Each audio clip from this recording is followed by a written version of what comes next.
Hola, bienvenidos a un episodio más de Abogacía Trabajando. Soy Rodrigo García. El día de hoy estaremos conversando con el doctor Tito Garza Onofre sobre todo el tema de la educación jurídica en México y su impacto hacia el Estado de Derecho. Acompáñenme.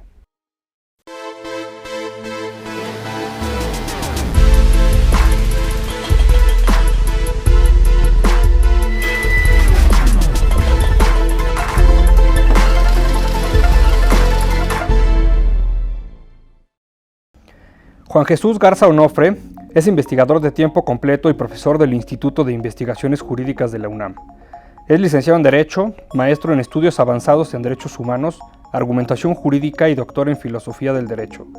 Se ha especializado en temas relativos al ejercicio de la abogacía, la enseñanza del derecho y la ética jurídica. Colaborador quincenal en el programa de radio Así las Cosas con Gabriela Barkentin y Javier Risco, con la sección Hemisferio Derecho por W Radio México, y editorialista habitual de diferentes periódicos como Reforma, The Washington Post y El Universal, así como de la revista Nexos y Este País. Su libro más reciente, publicado por Tirant Lo Blanc en 2022, lleva por nombre La Escuela de Alicante de Filosofía del Derecho, Argumentación y Postpositivismo. Tito, bienvenido a Abogacía Trabajando. Es para nosotros un gusto tenerte en este espacio, en el canal de nuestro colegio de la Barra Mexicana de Abogados, para hablar aparte de un tema que me queda claro, te apasiona, eres bastante crítico del mismo, diría yo, en el tema de la educación jurídica en México. Te preguntaría entonces, para adentrarnos ya en todo el tema de la educación, concretamente, por supuesto, de derecho, ¿cuántas escuelas de derecho tenemos hoy en México? Claro que sí, y de verdad muchas gracias por la invitación, Rodrigo, hasta que se nos hizo, y de verdad muy contento de estar con la barra y con todo el auditorio que nos sigue, ¿no? Quizá lo primero que habría que decir es que es una paradoja, es una contradicción. La profesión que se encarga de regular la vida social, o por lo menos de intentar regular la vida social, no está regulada, ¿no? Y al no estar regulada existe una eclosión, un boom de escuelas de derecho en claro. México, ¿no? Y esto es preocupante y esto es riesgoso. Los números a ciencia cierta no se saben, hay estimaciones, y esto de entrada ya está mal. ¿Por qué? Porque poner una escuela de derecho es relativamente sencillo, a diferencia de medicina, a diferencia de química, de que se necesitan instrumentos, de ciencias duras, simplemente necesitas personal docente, una biblioteca, instalaciones, ¿no? Y ahora ya con todo lo del internet, pues vemos que es más sencillo. Los números oscilan, según datos de distintas organizaciones de la sociedad civil, de un estudio que hicieron un par de colegas, oscilan entre las 2.000 y 2.300 escuelas de derecho. Nada más para hacernos un estimado, Rodrigo. Si seguimos esta tendencia, desde 1994 en México, cada semana se abre una nueva escuela de derecho. Es decir, cuando terminemos esta entrevista, al final de la semana va a haber una nueva escuela de Derecho en México. Dirás, bueno, es normal, es algo de la oferta, es una profesión liberal, el mercado lo va a regular. Lo cierto es que no. El impacto de los licenciados y las licenciadas en Derecho, en el Estado propiamente, en la forma en cómo se va configurando el Estado de Derecho en México, impacta. Tener buenos o malos abogados que pueden estar certificados por esas escuelas de Derecho, el gobierno no tiene capacidad. Claro. Conocemos unas pocas, conocemos unas cuantas, el gremio y demás tal, pero hay muchísimas escuelas privadas, muchísima oferta en las universidades públicas, en donde al final muchos de los egresados van a tener que ejercer otro tipo de profesiones, o porque el mercado está saturado, simple y sencillamente van a hacer su trabajo, no en apego a los grandes estándares cualitativos que se exigen en la profesión. Creo que es un tema bien importante. Por lo general, esto lo hemos mencionado desde hace mucho. Cada plan nacional de gobierno, cada cambio de sexenio, cada vez que hay un nuevo presidente de este país, hablan del fortalecimiento del Estado de Derecho. Ha habido reformas judiciales, administrativas, grandes reformas al sistema político electoral. Nunca nadie ha hablado de cómo se forman esos profesionales. Mientras no entremos a lo que está atrás propiamente del derecho, correcto, que es su enseñanza, este tema cada vez se va a convertir en un cuello de botella. No, y sin duda ahí la calidad, como tú dices, porque entonces puede haber miles de escuelas de derecho, pero ¿en dónde está ese valor? ¿Realmente están capacitados, como tú dices, no solo para ejercer la profesión, sino para realmente hacerlo de una forma correcta, ética, y que entonces se fortalezca, por ejemplo, el Estado de Derecho, las instituciones? Sobre ese respecto, Tito, tú tienes una idea, corrígeme si estoy mal, sobre una pedagogía, digamos, jurídica nueva. ¿Cuál sería ese planteamiento o cómo va? Mira, lo cierto es que inicio con una frase de Miguel Ángel Granado Chapa, ¿no? Él decía que en México es muy sencillo titularse como abogado, que lo único que hace falta es inscribirse y no morirse, decía el maestro, ¿no? Esto puede ser muy cierto porque digamos que la gran óptica que trasluce la enseñanza del derecho es una óptica enteramente positivista y normativista, ¿no? Incluso yo, que soy de generaciones más recientes y demás tal, a mí hubo materias que el momento de llevar mi enseñanza era una lectura del Código Civil, ¿no? Y eso era simplemente aprender las normas, aprender conocimiento, ¿para qué?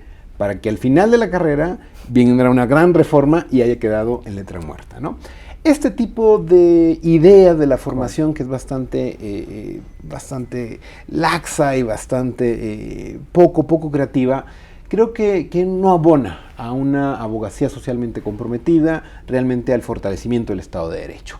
Esta pedagogía que estamos ahora tratando de discutir y de debatir, de llevar a distintos espacios, es una pedagogía que en absoluto es algo novedoso, es algo que retoma ciertas ideas ideas clásicas en profesores desde Rodolfo Vázquez, desde Manuel Atienza, que entroncan una concepción del derecho muchísimo más amplia y muchísimo más rica, que es una idea que no es positivista, es decir, es pospositivismo. ¿Y qué es lo que encierra? Es un fenómeno tridimensional de la enseñanza del derecho. No solamente conocimiento, no solamente normas, texto escrito, sino también habilidades. Claro. Habilidades que son fundamentales por la profesión, que sí, las tradicionales son la argumentación, la interpretación, la oratoria, el saber comunicar, pero también otro tipo de habilidades que exige un nuevo mercado profesional, como pueden ser habilidades más relacionadas con el trabajo en equipo, con la negociación, con entendimiento de problemas más allá propiamente del derecho. Y por último, una tercera dimensión, conocimiento, habilidades, tiene un aspecto valorativo, de principios. La ética, si no tiene un horizonte en el ejercicio de la abogacía, en el ejercicio de la profesión, puede generar algo enteramente instrumentalista. Decir, bueno, esto es defendible porque es defendible, esto lo puedo llevar hasta el último extremo en la defensa, o esto simplemente creo que puedo darle otra lectura. Formar en valores, en que se sepa que hay una filosofía moral detrás del ejercicio de la abogacía, del ejercicio de un juez, del ejercicio de cualquier persona operador jurídico, creo que es fundamental. Si podemos conjugar estos tres aspectos y por lo menos equilibrarlo un poco, yo no estoy peleado con que se dejen de enseñar ciertos tipos de materias en alguna facultad, en absoluto, ¿no?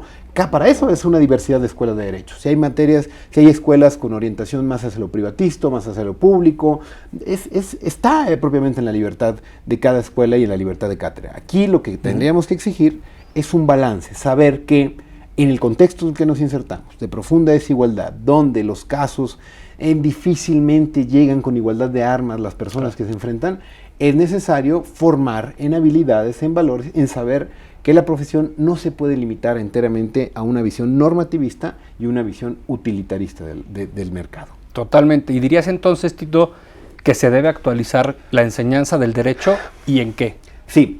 Mira, esto yo sinceramente creo que el trabajo no le corresponde enteramente a un solo actor, ¿no?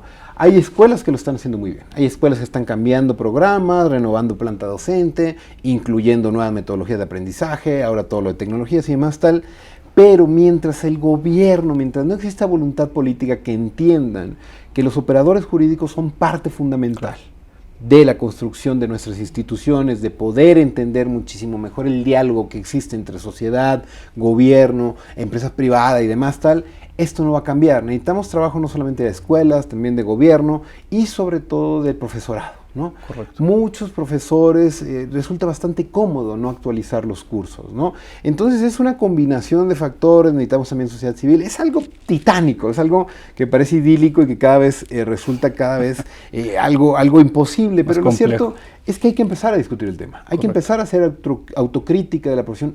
No podemos seguir permitiendo que cada semana se abra 1 o 2 escuelas de derecho solo bajo el argumento de que el mercado lo necesita. No necesitamos más abogados, necesitamos más y mejores, más preparados personas que salgan a ejercer la profesión. En ese sentido, sí, quizá la gran deuda yo sí la considero en el gobierno. Mientras el gobierno no eleve los estándares. Tenemos el caso de los médicos que siempre se usan como referencia en la colegiación, en la certificación, los exámenes nacionales, con muchos problemas, no son perfectos, pero creo que van un poco más adelante que nosotros, ¿no?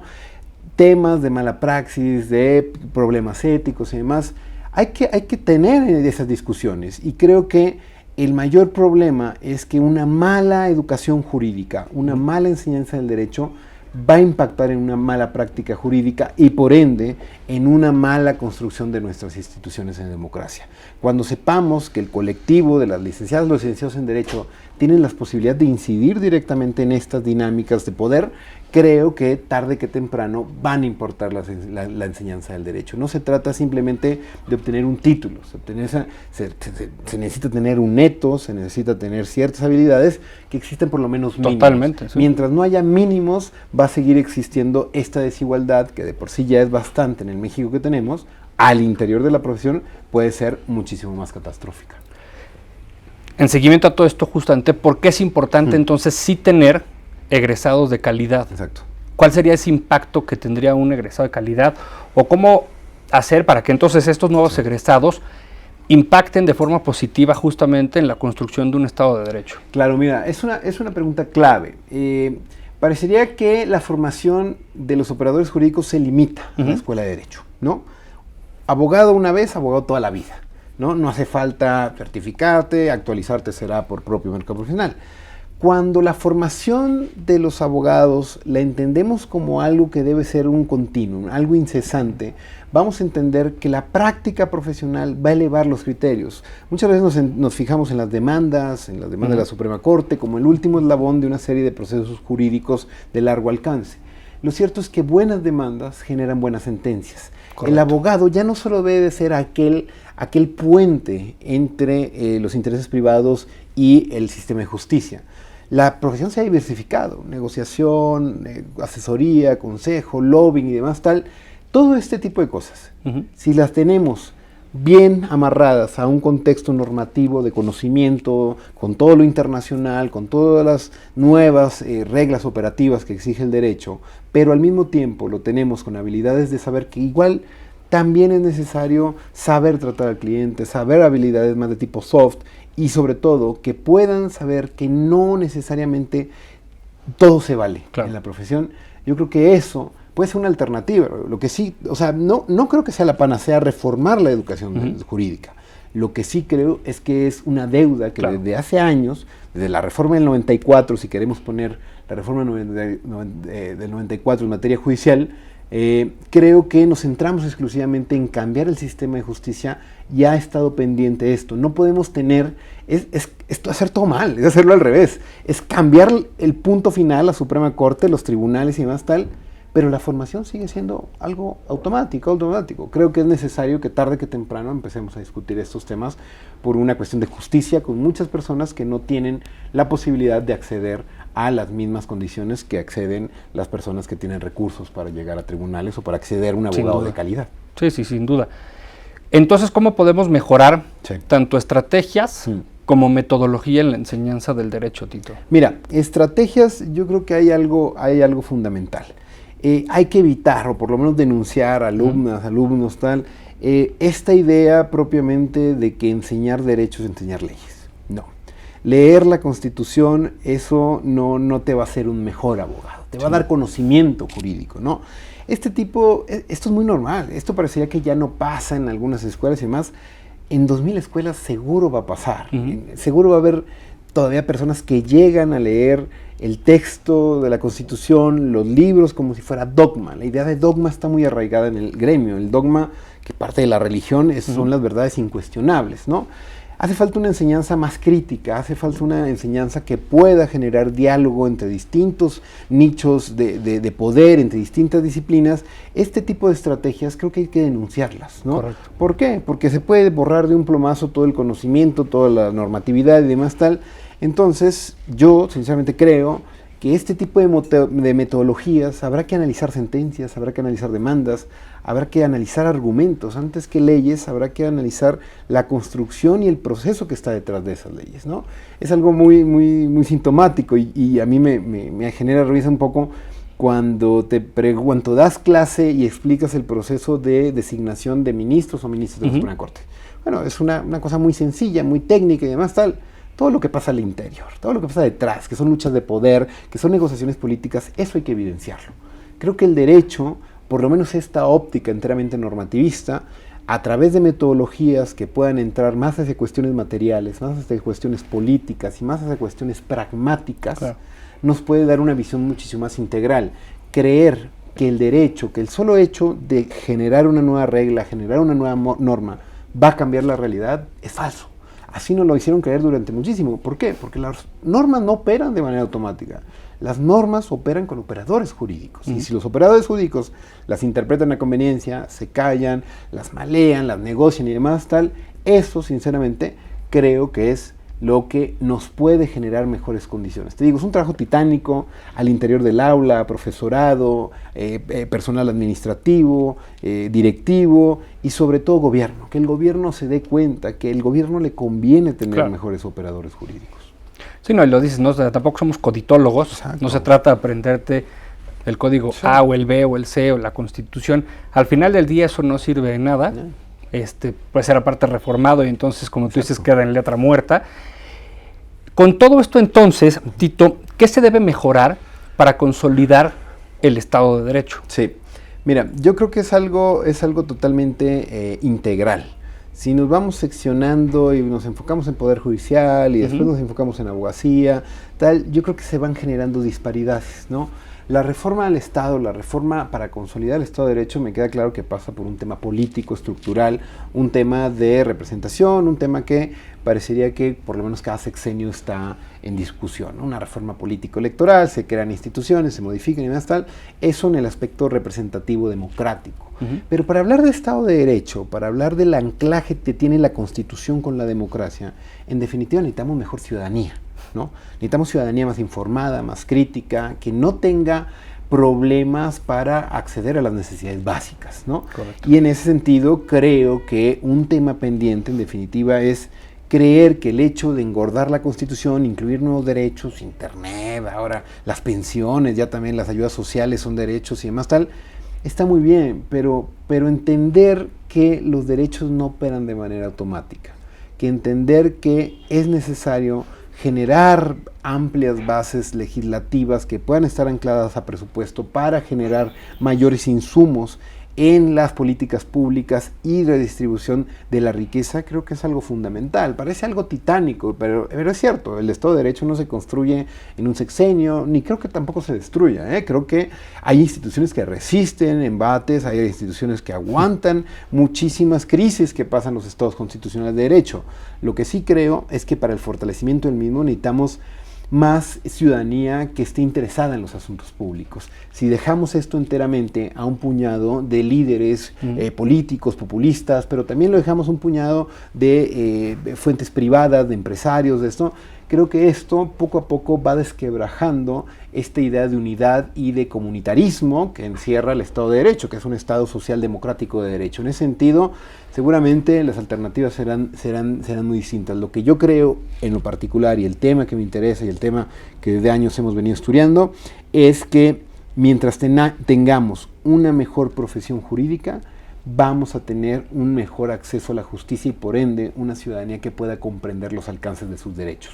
De nada me sirve a mí leer la Constitución si esa Constitución no se traduce en una garantía del derecho que guarda esa Constitución. Y cómo no todas las personas tienen la posibilidad de leer estos libros, de estudiar, de pasar 5 años, tal, las operadoras jurídicas tenemos la responsabilidad de generar cada vez un diálogo muchísimo más ciudadano, de entendernos cuáles son las necesidades y no solamente vernos a nosotros mismos, sino saber que el México en el donde estamos, la licencia que tenemos que nos habilita como operadores jurídicos, nos tenemos que exigir una mayor responsabilidad respecto a los parámetros que podamos tener hacia el futuro, ¿no?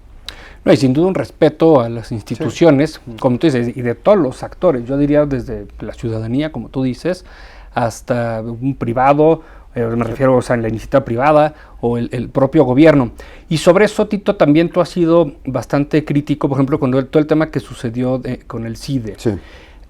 ¿Qué reflexión o qué comentario puedes dar respecto a toda esta situación que se vivió en torno al CIDE? Sí, mira, yo creo que lo del CIDE fue un ejemplo de cómo algo que funcionaba bien, algo que no era perfecto, claramente, difícilmente podemos encontrar un ejemplo de perfección en nuestro mundo contemporáneo, pero que estaba funcionando bien y por lo menos que estaban haciendo cosas interesantes siendo un centro de educación dentro del esquema que postulaba el CONACYT, ¿no? Lo que vemos aquí es un ataque enteramente retórico, populista, una serie de decisiones que no abonan a la legalidad. Hay que recordar, está actualmente impugnado el proceso de designación del nuevo director, y a partir de ahí vas a generar unas dinámicas al interior de una institución educativa de excelencia que van a desquebrajar lo construido durante mucho tiempo, ¿no? El CIDE no se construyó el anterior sexenio, ¿no? Correcto. Estos centros de investigación de excelencia, lo que importa es que reconstruirlos va a ser algo bastante tardado, ¿no? Lo que estamos viendo ahorita es claramente un discurso que es falso, un discurso que no abona a tener esa objetividad que exige la ciencia. No, la ciencia puede tener distintas interpretaciones y demás tal, pero si lo que queremos son datos duros, lo que vemos es que en el caso particular del CIDE, muchas de las cuestiones se liberaron más por una óptica enteramente política, retórica, y que eso sirvió para tomar decisiones que afectaron la autonomía de ese centro de investigación y sobre todo que no abona a un pluralismo. El CIDE tenía voces de todos el espectro ideológico, de muchas disciplinas y demás tal, en donde en definitiva lo que vimos al final es que parecería que quieren mantener un cierto coto de poder para aquellas personas más afines a la actual política pública. El problema de esto, señor Rodrigo, es que muchas de estas personas toman decisiones como si el actual gobierno durara para siempre. Correcto. Y el Estado democrático de derecho, antes que cualquier espectro ideológico político, está atado a la Constitución. Entonces hay que entender que las personas van a pasar, las decisiones son pasajeras, pero las instituciones, por eso habrá que fortalecerlas. Sí, hay una afrenta, hay una pelea dura por el CIDE, pero tarde que temprano vendrá otro espectro político, vendrán otros y tendrá que cambiar la situación. Los actuales gobernantes no son eternos. Totalmente. Pero entonces, ¿cuál fue el propósito? O sea, ¿por qué ese daño a una institución, como tú dices, de excelencia y de esa calidad? Sí. Mira, yo creo que hay enteramente un componente político, ideológico, ¿no? De pensar que las personas que estaban actualmente en la administración del CIDE no eran afines a un discurso de la actual administración federal, ¿no? Este tipo de cosas creo que no abonan a esa pluralidad y esa diversificación de voces que pueden ser necesarias e indispensables para el buen funcionamiento de los estados democráticos de derecho. Hemos visto protestas sociales, hemos visto resistencias, hemos visto manifestaciones tanto en la calle como en redes. Yo creo que es parte de cualquier centro de investigación, es la esencia propiamente del carácter universitario, ¿no? La protesta, la inconformidad, la crítica, tal, parecería que no la están recibiendo de buena manera, ¿no? En ese sentido, yo sinceramente lamento cómo el Departamento de Derecho del CIDE, uno de los mejores, con grandes amigos y profesores, pues prácticamente fue desmantelado, muchas personas tuvieron que ir por las condiciones y demás, y en definitiva lo que habrá que hacer es que en los próximos años reconstruir esto y seguir sabiendo que la batalla no solamente se da en las calles, también hay amparos interpuestos, también hay algunas suspensiones todavía ahí en vilo. Entonces creo que es un trabajo de los próximos años que está por verse cuál es el rumbo que toma la educación y la ciencia en este país, a partir del caso del CIDE. Regreso un poco, Tito, ya a la parte nuevamente de la educación jurídica, y te diría, ¿cómo compatibilizas las nuevas tecnologías con el tema de los operadores jurídicos? No, es una pregunta bien interesante porque mira, yo parto de la pandemia. La pandemia, había mucha resistencia del gremio jurídico a usar o no nuevas tecnologías. Exacto, ¿no? Y al final todos nos tuvimos que sumar, ¿no? Hay anécdotas de profesores que pedían que cerraran las computadoras, quitaban celulares, estaban en contra hasta del PowerPoint, ¿no? La pandemia nos hizo a todos volcarnos al Zoom, ¿no? Y a todo a lo tecnológico. Aquí lo contradictorio es que parecería que es el mayor avance tecnológico que ha tenido el gremio en años, que es simplemente cambiar la clase magistral de en vivo hacia el Zoom, ¿no? Bueno, esto no necesariamente es un avance tecnológico de las nuevas tecnologías, es un camino, un atajo que se utiliza para poder solventar la pandemia, pero las nuevas tecnologías están impactando de lleno en la profesión, todo cambia. Todo cambia, fenómenos sociales todos impactan, cambian, el derecho no puede permanecer ajeno a esto. Más allá de cambiar la clase magistral de lo presencial al online o esto híbrido que parece que conjugó lo peor de los dos mundos, hacen falta materias que nos expliquen la tecnología en el derecho. Cómo el derecho, de repente, ya WhatsApp es parte de nuestra vida cotidiana para hablar con clientes, para notificar, para mandar archivos, demandas y demás tal, pero también la firma electrónica, pero también los nuevos procesadores que te pueden hacer búsqueda de jurisprudencia o incluso predictibilidad de algunas sentencias. Esto no se enseña en las escuelas de derecho. No hay una materia que propiamente te enseñe cuáles son los impactos de la tecnología en el gremio y en la profesión. Y no solo eso, Rodrigo, que algo fundamental es que entender, sí hay mucho optimismo porque va a ahorrar tiempo, hay muchas cosas mecánicas que se van a suprimir y demás tal, pero hay que saber que este optimismo también debe tener ciertos límites, ¿no? Correcto. Al final del día, estos ejemplos que conocemos en otros países de cómo grandes software en la búsqueda, en la redacción para ahorrar tiempo, para predecir demandas y demás, para predecir sentencias, pues al final también va a depender de una cosa enteramente de cuestiones económicas, ¿no? Entonces hay que saber, con algunos límites éticos, con saber cómo la tecnología, sí, ya es parte de nuestras vidas, hay que asumirla, no hay que negarse a la misma, pero saber que la tecnología tiene límites y tiene un horizonte ético del cual se puede utilizar. De nueva cuenta, qué bueno que parece que en la práctica también te orillan a la firma electrónica, te orillan a dar este salto a la modernización, pero lo cierto es que quizá habría que reflexionar un poco más cómo se programa en código, qué es el blockchain, qué son todo este tipo de cosas. Es fundamental que llegue a las escuelas de derecho y que podamos entender que tarde que temprano la profesión va a mutar por completo hacia un horizonte tecnológico muchísimo más avanzado. Sí, sin duda, Tito. Tito, nos quedan escasos 2 minutos. Te haría quizá una última pregunta que me parece muy interesante conocer sobre todo tu opinión. ¿Qué papel o qué rol tienen o tendrían que jugar los colegios de abogados con todo el tema que hemos platicado y sobre todo en el fortalecimiento del Estado de Derecho? Mira, es algo que por ahí hasta lo tengo escrito en un librito que se llama Entre Abogados TV, donde propongo algunas alternativas. Yo creo mucho en la colegiación, pero no en una colegiación ornamental, estéril, que solo sirva de club social. Creo que la colegiación, por una cuestión enteramente de numérica, para saber cuántos abogados y abogadas hay en el país, puede servir, ¿no? Correcto. Ahorita no sabemos, todos tenemos algún amigo que estudió la carrera en Derecho, pero no ejerce, ¿no? O no litiga, no es propiamente un abogado, ¿no? En el término forense. La colegiación puede servir como gremio en el sentido de que puede ser políticamente bastante útil a la sociedad, ¿no? De saber que si el gremio se une, se empieza a movilizar. Creo que la barra han dado grandes ejemplos con algunos comunicados, algunos posicionamientos para eso. Un gremio desarticulado, un gremio tan amplio, con tantos problemas al interior, creo que lo que más hace falta es un tema de unidad, un tema de saber que la abogacía puede servir como palanca de cambio y como resistencia a muchísimas cuestiones que afectan al Estado de Derecho. Claro, no puede ser algo uniforme, no puede ser algo totalmente de un solo color. Al contrario, la pluralidad, el debate, los diálogos pueden llevarnos a tomar decisiones que como gremio nos debamos de saber importantes en la consolidación del Estado de Derecho. Perfecto, Tito, pues muchísimas gracias por este último comentario, muy importante, y concuerdo con esa unidad. Definitivamente tiene que existir. Al final del día, si no nos unimos como abogacía, difícilmente podremos lograr algún cambio en la consolidación y en esta fortaleza de un Estado de Derecho. No me queda más que agradecerte, Tito, el haber estado con nosotros en Abogacía Trabajando, y gracias a ustedes por habernos acompañado en este nuevo episodio.